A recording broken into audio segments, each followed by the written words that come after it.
Minister, I want to thank you in the first instance for your engagement with the people of Tipperary, Councillor Anne-Marie Ryan, and indeed Drops for Tip, Match for Tips and the Chamber. And would you please, with the review of the county the National Development Plan, ensure that the first priority is a bypass for Tipperary town? And I know you're clear on that, and I know you're leaning towards bypasses.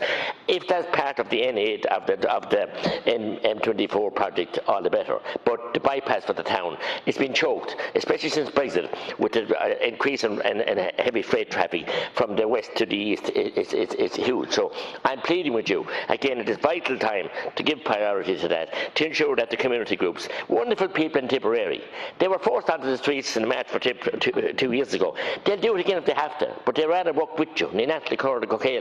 That's the way they want to work. They're good people, they're dedicated people, they're ingenuitive, but they cannot survive any longer without this the heavy trucks being taken out of their town from the smog, but above all from the congestion. Minister, they want to trade and be allowed the town to thrive, and we're depending on you. Minister to reply.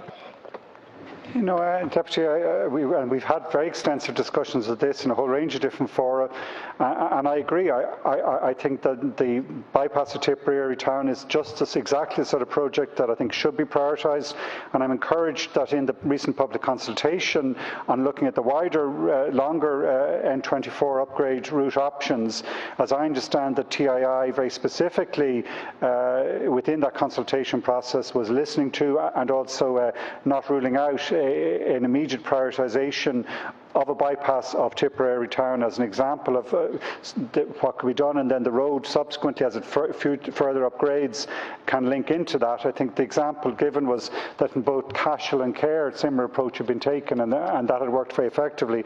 So yes, I would agree with you. I think Tipperary town as an example, many beautiful, stunning Irish market towns, we need to bring life back to the centre. We need to take the heavy goods vehicles out and bring shopping back and people living in the centre town back. And Tipperary town will thrive on the back of that. Independence.